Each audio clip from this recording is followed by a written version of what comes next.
saya mulai berdiri sendiri jadi pedagang ikan ya, mensuplai dari Surabaya, Jakarta, kota-kota besar di Jawa dulu, kemudian baru ke luar pulau seperti itu, dari Sabang sampai Merauke ya. Jadi istilahnya di mana pesawat mendarat di situ ada ikan saya. Dan ini nggak ada berhentinya kalau kita ngomong bisnis seperti ikan mas koki atau koi. Ya.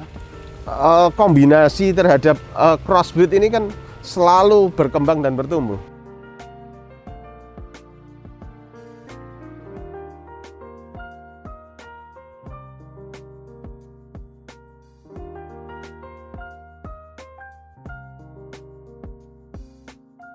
Saya juga kembangkan yaitu pakan ikan hias ya, dari khususnya koi ya, yaitu adalah Harmony dan Hiroyuki. Ya, ini seperti ini, seperti itu.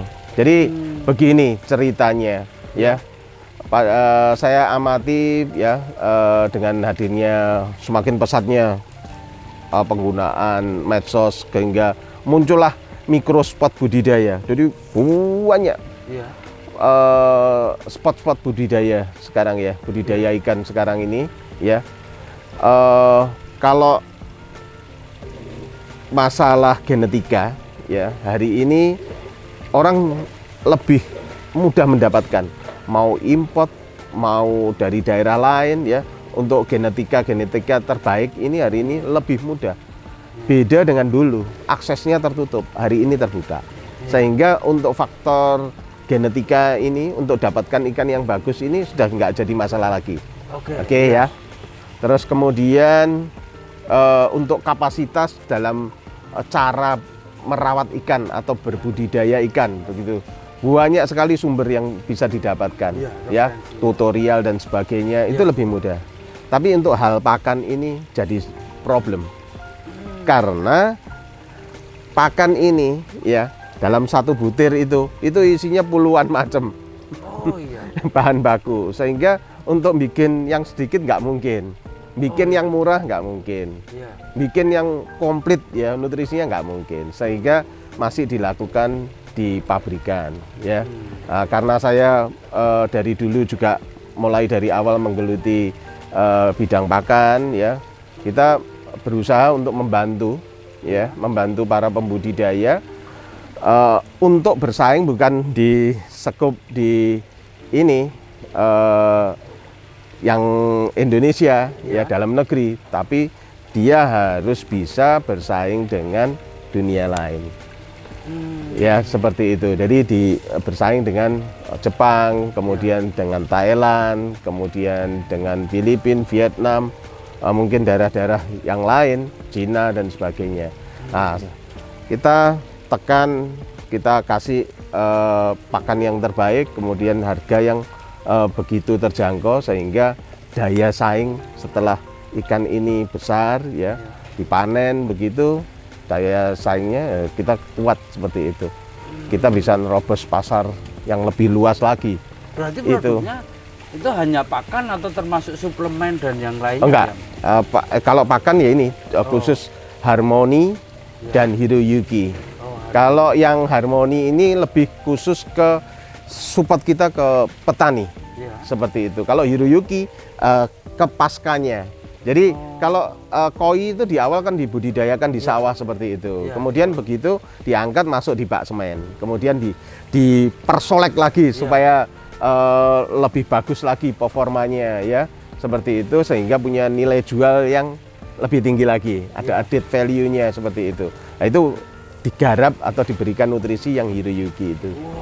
Seperti itu. Meskipun kalau pakan koi ini kan pakan yang sudah didesain komplit nutrisinya. Jadi bisa mau dikasihkan ke koki, ke ikan siklit atau ikan-ikan yang lain, cana sekalipun ya, ikan-ikan predator yang lainnya juga bisa. Itu risetnya berapa jadi lama, kurang lebih ya sekitar antara 1,5 tahun. Seperti itu. Luar biasa, akhirnya bisa menemukan itu. Jadi itu jadi solusi ya buat para petani juga pengembangnya. Kalau ini berarti ini sentra pembibitan atau? Jadi ini bukan. Jadi ini adalah IKI. IKI itu singkatan dari instalasi karantina ikan seperti itu. Wah, Jadi karantina. dia biasanya kalau ada iki ini selalu berhubungan dengan yang namanya CKIB. CKIB itu SNI seperti itu. Oh, CKIB jadi itu SN ini standarnya. SNI-nya ikan seperti itu. Oh. Tapi banyak, ada ikan hias, ada ikan konsumsi, ada hasil produknya ya seperti itu. Cuma yang khusus tempat saya ini adalah CKIB untuk ikan hias. Jadi singkatan dari cara karantina ikan yang baik seperti itu.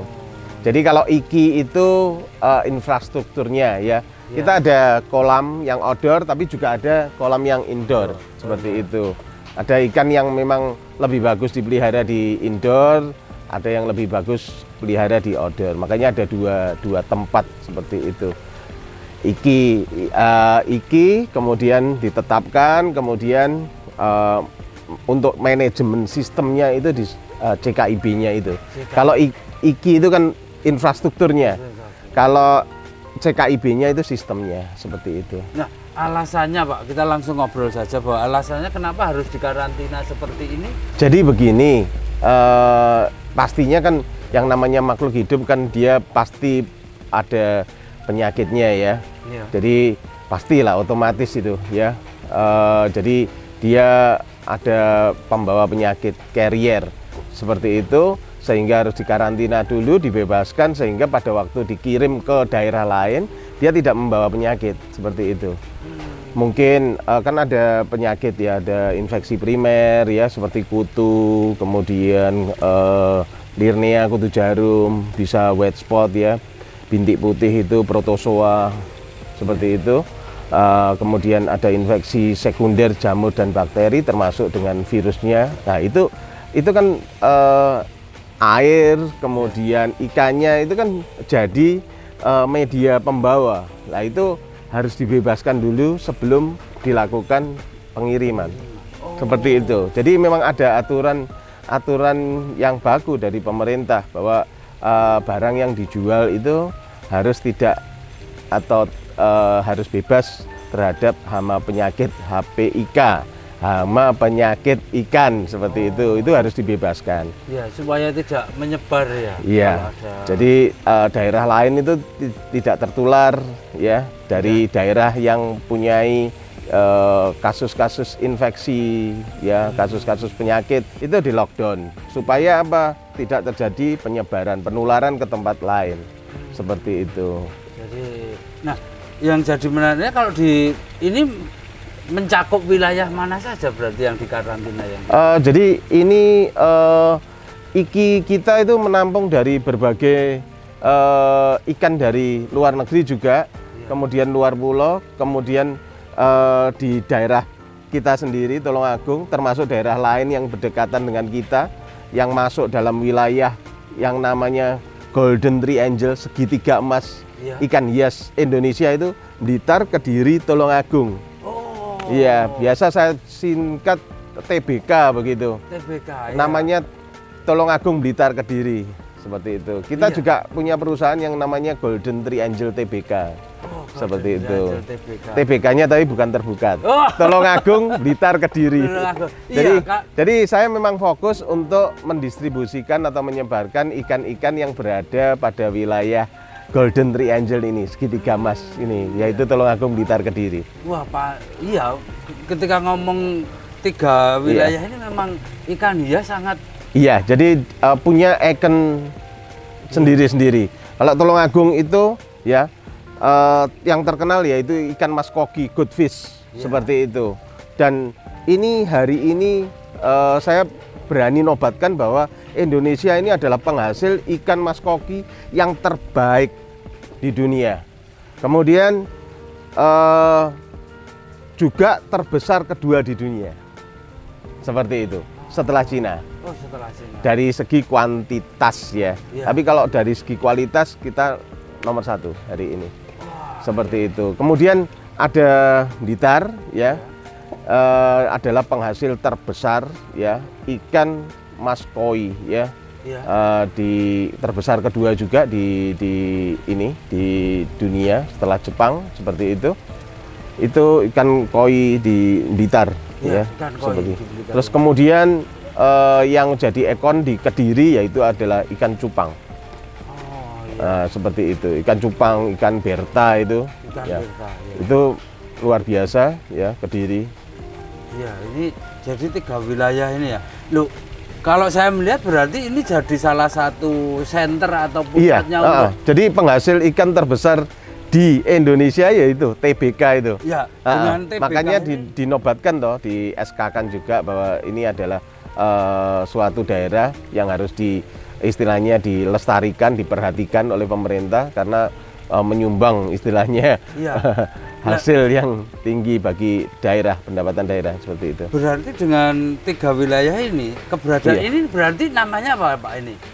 Pusat karantina ini kan jadi kunci. Oh iya, Jadi saya salah kan satu salah satu aja ya, Ya. salah satu aja yang punya IKI ya, yang mungkin yang pertama ya, yang punya IKI untuk ngarantina ikan, kemudian ya sering kali diberikan penghargaan oleh BKIPM seperti itu ya, Iya. dalam hal karantina, jadi seperti itu. Loh, iya Pak. Jadi boleh nggak kalau saya menyebutkan bahwa dengan keberadaan ikan hias di TBK ini, Iya. di wilayah TBK ini, Iya, keberadaan usaha Bapak ini atau aktivitas yang Bapak Iya. lakukan ini jadi salah satu penopang penting kan gitu. oh iya pasti. Nah, kan Jadi akhirnya seperti itu. cuma jadi memang saat ini ya mungkin orang loh ini ya, Iya. bilang saya yang terbesar ya. Ya alhamdulillah, puji syukur. Iya. Tapi saya kan nggak boleh puas dengan itu. Saya terus istilahnya akan terus mengembangkan ya supaya hasil-hasil daripada pembudidaya itu bisa diserap. Seperti itu. Ada apa kolaborasi antara pembudidaya kemudian saya sebagai supplier seperti itu ya.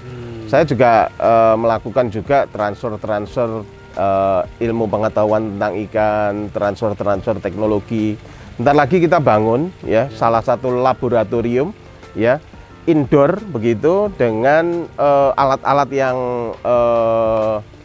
leverage teknologi ya, daya ungkit teknologi seperti nanti kita dapat mengetahui indikasi ya parameter ikan itu dari layar komputer. Bahkan saya sudah menyematkan yang namanya software ya ke dalam Android seperti itu. Kemudian nanti akan kita online kan juga seperti itu. Wah. Jadi ada nanti alat-alat seperti RAS ya, Recirculating Aquaculture System seperti itu. Kita ada. Nanti mungkin akan saya buka secara umum ya, seperti kayak pariwisata edukasi. Wah. Ini lagi dalam taraf pembangunan seperti itu. Siap. Nanti kalau Jadi sudah jadi kontak-kontak, Pak. yang terpenting saya itu bagaimana saya berkiprah di sini bisa membantu banyak orang di sekeliling saya. Iya, tentunya kan keberadaan. Kalau saya intinya ya berbagi lah. Iya. Seperti itu. Jadi saya menemukan satu hal ini. Iya. Kalau seandainya tanpa Bapak yang lakukan di sini kemudian dengan TBK untuk menggerakkan yang di sini, ya oke lah, tentu banyak yang bergerak. Iya. Tapi kan waktu awalnya dulu tentunya yang memulai kan hanya beberapa orang. Oh iya, kalau dulu kan pemain ikan itu bahkan sedikit ya. Iya. Karena dulu kan perdagangan ini kekuatan yang utama itu di suppliernya. Ya, Ya. petani itu hanya produksi seperti itu. Kemudian kekuatan yang paling utama itu adalah di supplier.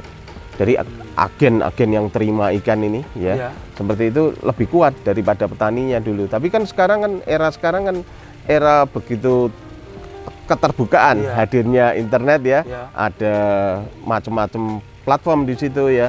Ada medsos, kemudian ada WhatsApp dan sebagainya, web dan sebagainya, sehingga otomatis supply chain daripada distribusi barang ini kan menjadi pendek seperti itu. Jadi ya sekarang ini yang dulunya kadang adalah mitra kita, jadi kompetitor kita, itu hal-hal yang lumrah di sekarang. Jadi seperti itu. Tapi tidak menjadi masalah ya, memang zamannya sudah seperti itu ya. Kita nggak harus tumbuh tumbuhnya bagaimana, kita ya harus adaptif seperti itu. Memang banyak pedagang-pedagang ya di Tulungagung ini yang sudah tidak bisa melanjutkan pekerjaannya lagi karena ya kalah bersaing dengan anak-anak milenial. Karena mungkin karena faktor usia sehingga kemampuan untuk adaptasi itu rendah seperti itu. Ini yang tumbuh ini anak-anak milenial, ya anak-anak anak milenial, Gen Z seperti itu ya di era tahun 95 ke atas seperti itu.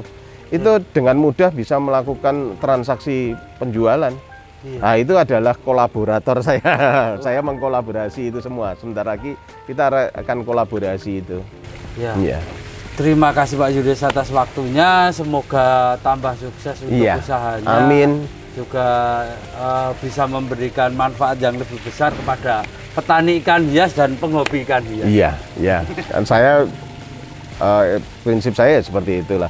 Berbagi karena kita tangkap dari awal tadi berbagi. Siap ya, demikian warga Taniling TV, semoga video ini bermanfaat, bincang-bincang kita bisa memberikan referensi baru serta wawasan baru.